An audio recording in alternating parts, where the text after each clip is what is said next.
This show is produced by the Hartman Media Company. For more information and links to all our great podcasts, visit hartmanmedia.com.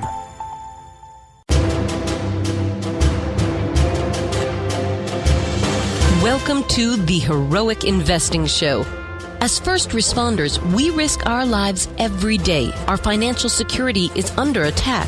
Our pensions are in a state of emergency.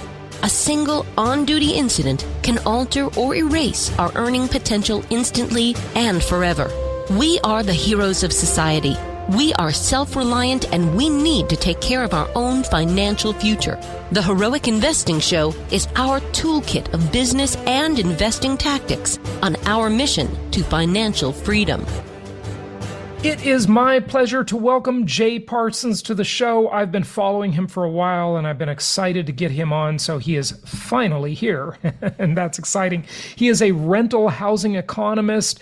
He is a dad ×5 and suffering Cowboys fan. Talks about how rental housing is essential but misunderstood and how we need more of it. Jay, welcome. How are you? I'm doing well, Jason. Thanks for having me on. It's good to have you. So just maybe kind of outline your thoughts on, where we've been, where we are, where you think we might be going. I would love to just hear that as a kind of a icebreaker to start things out. Yeah, well, it's been the story of the roller coaster. I think everyone's tired of that analogy, but it's been true. Even COVID hits, everything shuts down for a few months, second half of the year, really summer of that year. Demand explodes. People are moving around again. Single-family rentals, multifamily rentals, single-family home sales. That leads up to 2021. We never saw any demand for rentals like that year. And that's really when peak rent growth was, 2021, early 2022. And then, most of last year into this year, it's been, the story of kind of slowing down. And I think now more of a story of, return to some version of normalcy. And so it's been very volatile, but I think right where we are right now is, the overall headline stats are looking kind of closer to normal. And I think that's about where we are. So when you talk about rent growth, for many, many years, I've been counseling our clients and our audience year in and year out, try and raise your rents about 4% annually. But of course, we saw massive increase spikes above that the last couple of years. But, 20 years ago when I said that, it sounded pretty reasonable, right? So we're in kind of a period of moderation where rents are still growing, but just not to the crazy, crazy levels we saw before. But it is dependent on geography, isn't it? Oh, yeah. No, it depends a lot on geography. I think, well, really, again, going back to 2020, early 22, it was kind of this rising tide boosts all ships story where, honestly, it doesn't matter what market you're in. It doesn't matter if you're the worst investor, best investor, the best property manager, the worst property manager. Everybody was seeing really strong growth. And that reflected just there was so much demand in the market. And I think now where we're at is we're seeing much more divergence. And we're seeing some places like in Phoenix and Las Vegas, Sacramento, we're seeing it's really slowed down. In some cases, even rents coming down. In other cases, it's just it's still strong, but just not quite as strong. And there's a lot of stuff in the middle. So it does vary quite a bit. And what I'll point out too is like the Midwest markets have been now all of a sudden some of the best performers because they're just very steady. And I know a lot of investors all of a sudden are getting really excited about the Midwest markets. It's kind of the steady eddies. Yeah, we have always recommended that people invest in these sort of linear markets that are kind of boring. They don't make the headlines that much, but they're just very steady, very reliable markets that I think prudent investors do very well in. Yeah. So that's true. But on the multifamily side, a whole lot of new inventory has hit the market recently, hasn't it? You want to tell us about that a little bit? Yeah, so we've been building a lot of multifamily for the last, really since coming out of the great financial crisis. We saw strong demand for multifamily back then, as we did for SFR. And so it's been a consistent decade of building. And then COVID hits, there's this brief pause. And then again, all types of housing start to do, all the strong demand. And so it led to this 50-year high in multifamily construction. And so that's where we are. That's going to be delivering at peak levels through this year and the first half of next year. And it's a lot of supply. And there's going to be pockets of the country where there's going to be more supply than demand in the short term. But I'll tell you what, long term, and as you introduced me earlier on, I'm a big believer that, we need more supply. And I hate the word oversupply, because in the short term, there's always periods where there's supply demand imbalance, where there could be more supply than demand to catch up in the short term. But the long term, we need all this stuff. And while it could lead to some choppiness in the short term, I think long term, there's a lot of demand for the supply that's coming in. Yeah. But in terms of the demographics coming at the rental market, I remember back in around 2010, I talked about how the demographics coming at the rental market are just phenomenal, especially given that we've got really now 2 generations with very high student loan debt where they got a mortgage. They just didn't get a house included with it, I always like to say, which is terrible, but that's another topic. And we've got this, large segment moving into their prime household formation years. And, I extended that prediction for another 10 years. I said the next 10 years are also very good like that. Am I right? Or, would you take issue with any of that? No, I think you're right. I think the demographics are a big story of how this is played, the housing market's played out these last couple of cycles. I mean, even you're going back to the great financial crisis period, kind of building upon your point here, is even absent all of the issues that happened in single family home sales market, like you had a demographic problem, which were that, the baby boomers had already, were in homes. And then the Gen X population was the next generation of buyers, but they were half the size of the boomers. And now you look at the rental market, and I think there's good tailwinds for both SFR and for multifamily, because you have, aging millennials who are now in the single family market, whether they're buyers or renters. And then, there's some, kind of macro forces. We're seeing more renting, even though the homeownership rate continues to go up, ironically. But on the flip side, you still have, unlike the Gen Xers, the millennials being followed by another large generation with Gen Z. And so, everybody in real estate is big fans of like either ors and like, this versus that. But truly, I think it's, these sectors tend to more or less ride the same waves. And I think we're in a cycle. You take out the current noise, the economy and supply, everything. I mean, the demand tailwinds are strong for all of these sectors over the next decade, I think. Yeah. So, the only thing that really gets built in the apartment world is sort of, by definition, it's all Class A, right? Yeah. I mean, how do we reconcile that? I mean, are workforce people ever going to have housing, or is it all going to be from the 70s or 80s? We just can't seem to deliver affordable housing in this country.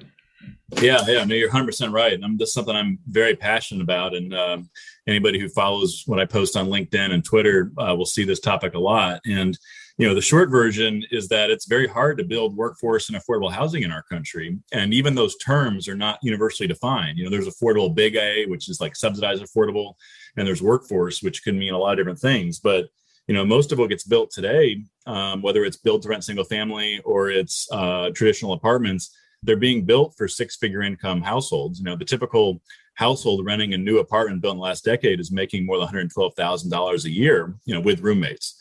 And that's not the median household, right? So the problem, though, I'll tell you, is I talk to a lot of investors and developers, and I will. Not everybody believes this, but it's the absolute truth. So many developers out there, they want to build affordable and workforce housing.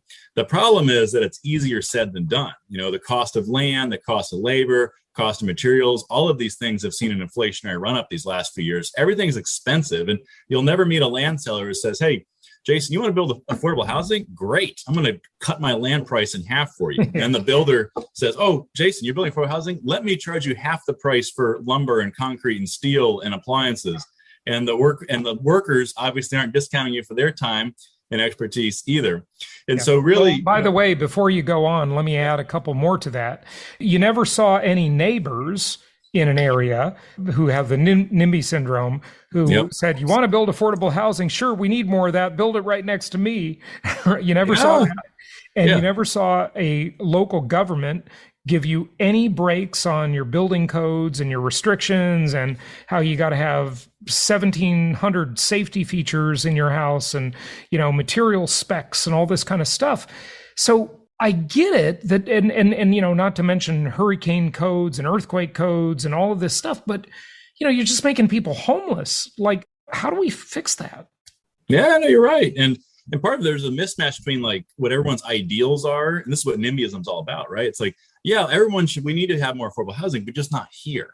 Yeah, well, not in my backyard. Not in my backyard. Well, that's the definition of Nimbyism. And so everyone's like, well, just build it out where it's cheaper to go. Well, people, that's not where their jobs are. That's not where their families are, their friends are. That's not where their life is. And so it's pretty horrible thing to do, especially in the cities. And so, one reason I love this topic, by the way, is it's not a left or right issue. It's like both sides actually get it really wrong. And I think this is a case what we really need is kind of a combination of public and private sector forces. And in particular, if I give a brief plug, there's two things I'm a big proponent of. One is the low-income housing tax credit, which we do have in our country that leads to some affordable housing. There's not enough of it, and it's a lot of red tape around it. But number two, Senator Wyden of Oregon has proposed what's called the middle-income housing tax credit. And this is a really novel idea that would incentivize construction for middle-income housing and also allow for maintenance and upkeep on older apartments, but allow them to keep the rents at affordable or middle-income levels, which otherwise you're having to do, gut jobs to bring these properties up to code and modern standards, and then the rents are Class A rents. And so this could be a home run, but unfortunately, it's not made much progress through Congress. But there's ideas out there. We just got to get support around them. Yeah, it's just unbelievable that you can't build. I mean, I don't know how to say this. I mean, I'm going to say it, and I'm probably going to get trolled for this.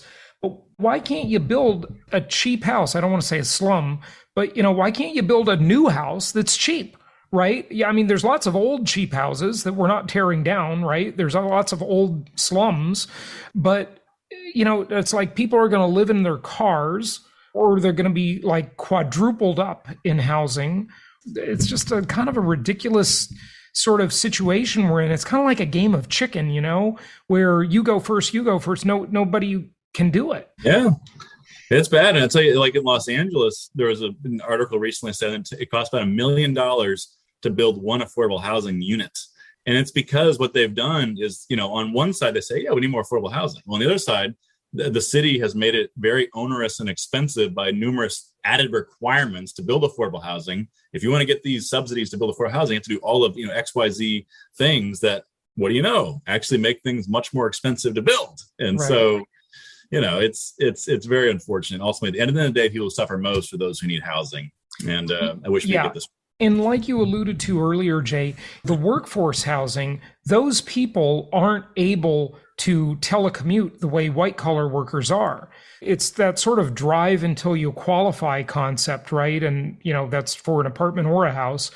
So they're just forced to drive further and further. That's expensive. Gas is expensive. It's not good for the environment. It's just something has got to give in this whole equation. I mean, are there any examples in other countries where they're doing this right? No, I mean, that's a good question, but the answer is not really. I think there's, a lot of in Europe, for instance, is oftentimes singled out, but, a lot of the, housing there is even more problematic. And, you see a lot of rent control policies where it's leading to corruption. Like in, one I think is really sad is like in Sweden, there's something like 5% of the entire population is on a waiting list for a rental unit. And what's happening is people get to the top of the line and then they lease out these units for, 20 times the official rent and are kind of created a black market. Now, I will single out one. It's actually in your state of Florida recently passed a bill with bipartisan support that created hundreds of millions of dollars for low and middle income housing, which, by the way, with some additional requirements, including a ban of rent control at every local level, knowing that would actually constrict supply more. And that's actually more funding for low and middle income housing than even Congress passed. And there's incremental new funding in the last Congress. So I think that's probably the best example right now. Jay, it's funny how the human mind sort of thinks in this kind of linear way sometimes. And I've heard this so many times over the years, whether it comes to rent or buyers being able to buy houses, right? Either side. The idea that incomes aren't increasing as fast as rents are increasing or mortgage payments are increasing. So people won't be able to afford to buy or rent, and that'll crash the market.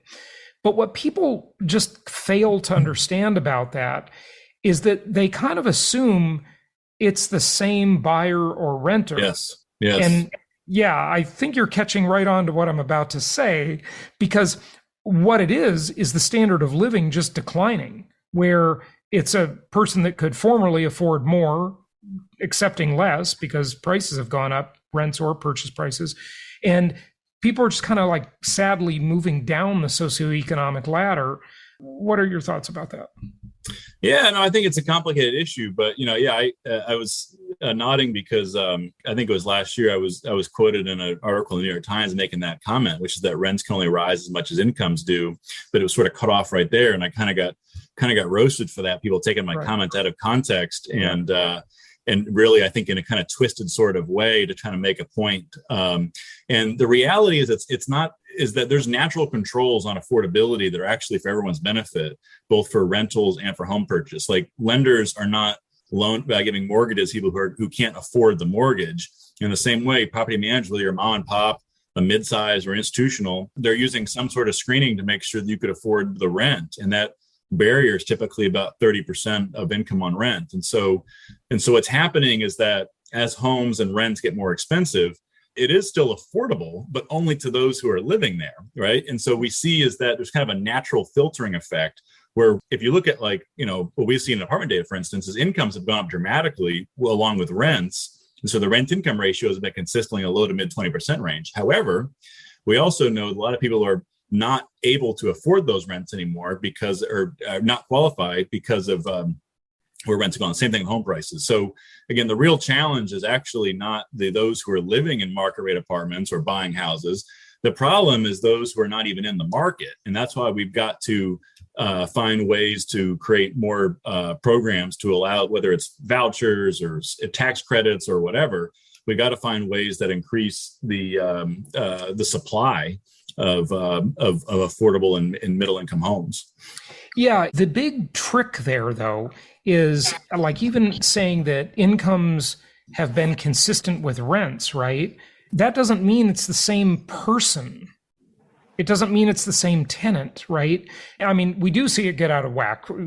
There are exceptions because, for example, in Miami, I just recently read that rent to income ratios are like 50% now, where tenants are paying 50% of their income toward rent only. So half the month, they're working for the landlord, right? That's just crazy. Whereas normally you'd want that to be about a third, maybe 40% at the high end. But sometimes it's getting way out of whack to where it's literally half their income. But landlords will generally not exceed certain ratios, hopefully, right? So they won't let the tenant rent the house, or a lender won't lend to a buyer who wants to buy a house they can't afford, hopefully, right? It does get out of whack, as we all know. It certainly happened during the Great Recession or leading up to it. But it's not the same person, right? It's a different tenant. And that's the thing that I think it's hard to study that.